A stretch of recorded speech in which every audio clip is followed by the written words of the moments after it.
My name is Luís, Franco Macamo. I'm a Mozambican. Okay, I'm a maritime naval engineer. very good. I'm a master in maritime law, Okay, and currently I do advise the on the development and the economic and the investment area to the government of Mozambique. okay, And I am trading a company in Mozambique, right. which is plant rental, Yeah, uh, and as well as I'm engaged representing in Mozambique two consortiums from Dubai. One is good. Trilegion, Yeah, is more on a rural development okay, strategy, investment in a overall industry sector, okay, and same time there is another consortium which is Eco. Eco is more in metal and gems, okay, precious metals trade in Mozambique. okay, good. All right. Um, Now, talking of the energy, Mozambique, as you know, has got a considerable amount of energy potential resources. Yep. How would you describe the current landscape of that in terms of exploration and development? To be brief, I would say that in the meantime, there was we have various mining projects in Mozambique. More are much bigger than other, Yeah, but surely you might be aware. In terms of, we have coal, the mining industry. We're talking about reserves in Mozambique, 3 billion in total tons of yeah, coal in Mozambique, mostly in Tete area, where it's a north province. The reserves there are around 2.4, and okay, all other country you will find, of course, the remaining mining sector on that. okay, We have heavy sands at the north, at Moma, Nampula province. We mhm, have 75 um, um trillion cubic feet of gas, North Mozambique, which basically is Rovuma Basin, yeah, which on is at the Cabo northeast. Delgado province. Yeah, We do have the same resources at Pande, Temane, almost about 800 kilometers from Maputo north. And we have Palmeira, which is 80 kilometers from south, which is another gas resource. So we have the coal, we have the gas, we have the oil, we have tantalite, mm, we have magnetate at the north, and those are the most potential projects which in the meantime are being dealt with, right. being explored uh, by independent entities. We have Anadarko and Eni, which is an Hmm. Italian group, Anadarko. They have found, they did the research, and they have found those 75 trillion cubic feet of gas. We have in Condesi dealing with the coal in Tete. We have Vale International, which is dealing with the coal. In this stage, already exporting. Okay, This month we had 8 ships exporting the okay, coal, and by another company, uh, I'm just the director running that project. okay, good. Since the offloading from the trains Right, to the through the conveyor belt and loading on the ships for exports. okay, good, good. We are about 1.8 million tons Yeah, at this stage.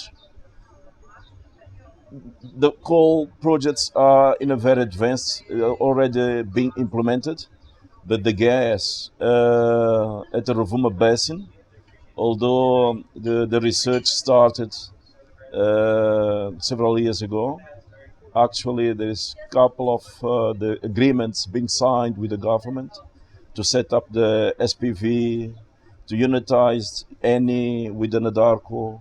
okay, All this process, that's the stage, and later on will be the resettlement of the communities.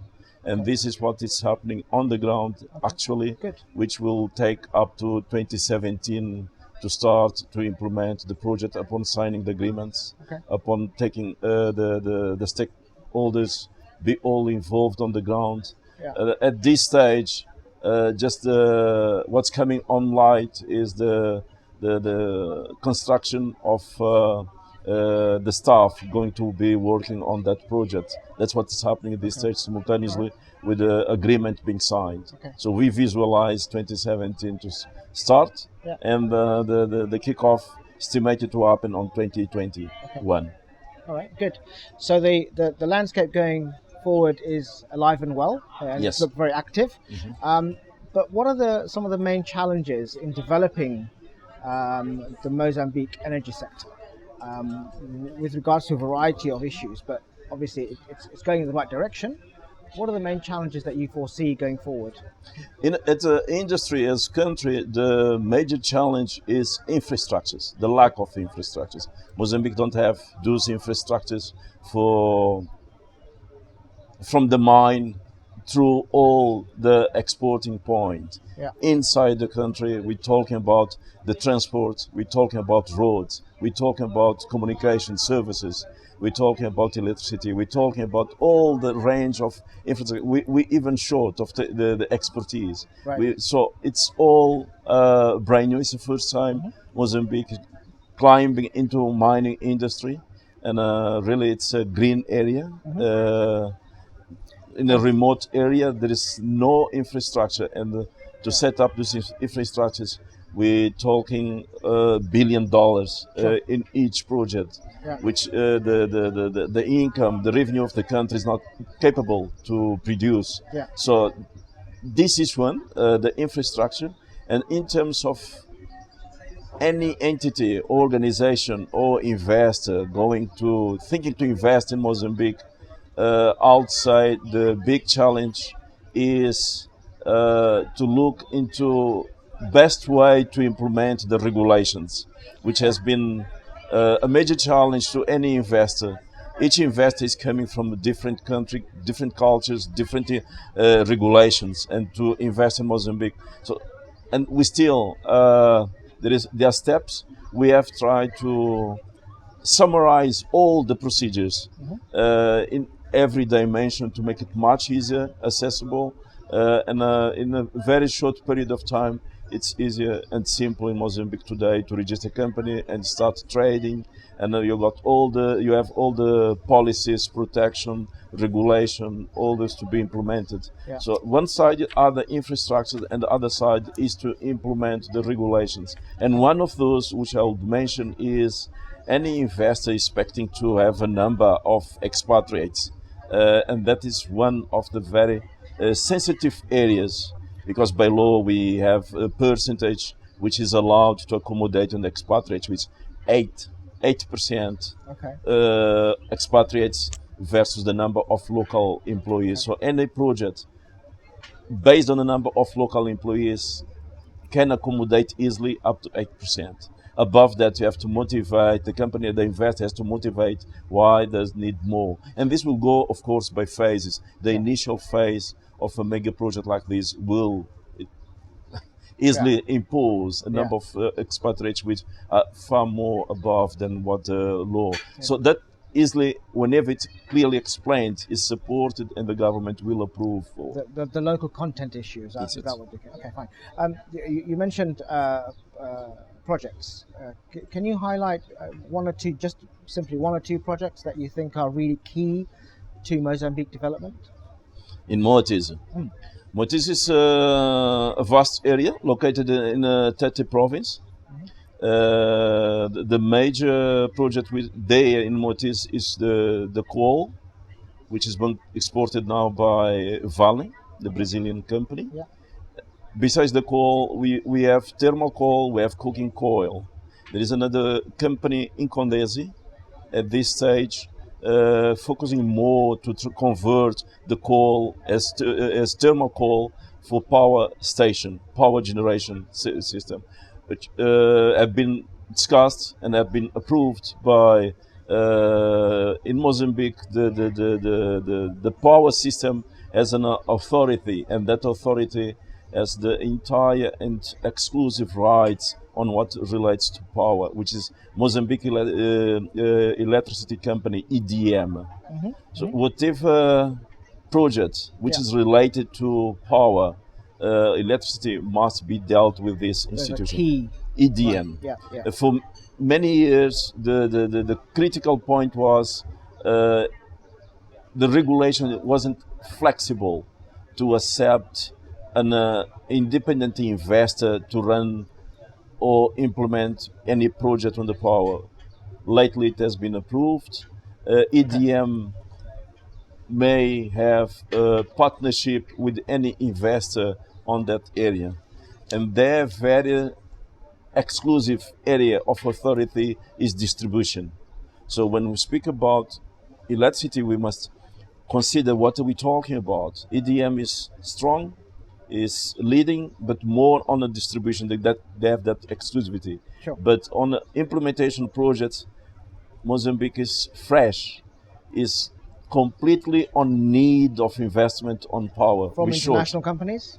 From international companies? International companies. So which leads to another question about what advice would you give to international companies looking to invest in Mozambique? It's invest and operate. It's open. There is a strong need. We're really short of electricity. Of course, we have the top 4 biggest power source, which is Kawarabasa, but that's hydro powered system. We have another sources of energy: gas, hydro, wind. And all those areas have been opened officially to any investor. So I'll motivate any investor to climb on this area, which is fresh, which is on need, and we are really short. We have regulation which today facilitate that implementation. It has to be discussed in terms to define what project is priority. So to define the priorities, that has to be discussed with the government. Right. And the government, because the government has a list of where the power is needed, where the power is a priority. Sure. So any investment has to be addressed on that base. Okay. May not an investor just arrive in Mozambique, point figures, that's where I want. The intention must be discussed, and then the facilities will be brought on. Okay, good. Just a final question. What do you think is the outlook for Mozambique energy sector in the next, say, 5 to 10 years? What's going to happen, do you think, in the future? I'm very optimistic. I'm very positive. Good. And let's say, talking about gas as an alternative of power source, the reduction of oil prices have produced their impacts on demand and on supplies. And the industries will need power, and there are not major investments or credits for those industries which have been grown based on a very high oil prices. So an alternative sources might be there. On the industry, cities based on power supply, we need to increase to better reach or achieve better, outside level of Mozambican economy. We suffer today because Mozambique doesn't export any. It's completely dependent on imports. Right. Using the gas as power or another source that will boost the local industries. I mentioned fertilizer industries, methanol industries, and all other sectors of industries which will bring increase on a job section, which will allow integration on a global market, which will allow facilitate the transfer of technology and knowledge from the investors from the outside world, and at the end will bring the benefits on the taxation and all this sort of thing. But that's the alternative to go. And more outside, Mozambique is very strategically located. We look, the potential buyers will be Asia, and India is one of the top leading on that. with the slow down on the China industry. India is really the target, and India at the same time, the company Bharata Industries, ONGC, is 30% shareholder of the investment in gas within it. Yeah. So we have this benefit, and strategically sailing from Mozambique to India 7 days, just one straight sail. No need of transshipments, all that. And strategically, which are the other countries we will be facing in 10 years' time? Is USA, Canada, Australia. These will be the countries with, and then this on an international overall of needs of power. Locally, we have projects in Namibia. Yes. They got big projects, 250 at the Wolf's Bay megawatts, and 800 the Kulu project, the Kudu project, and then we have South Africa as well. Yes. South Africa don't have the power line of domestic, so the domestic demand of power is increasing. The cities, the industries, and all for the benefit. That's why in 10 years' time, if you see the cycle, that's when exactly it marches and will be the potential. And it's a good optimistic view. One last question, just on the Middle East, the growth of interest from China and India of the African continent has been huge, and China particularly, but the Middle East as well. Do you think there's a phase where the Middle East, UAE particularly, can really get involved in the projects that are happening in Mozambique? UAE is the very top number one strategic partner for Mozambique projects. In terms of, as an industry in Africa, up to date we have one entry door in Johannesburg, South Africa. Correct. We need an alternative entry door. And is Mozambique the Mozambique by location and the Emirates UAE by location geographically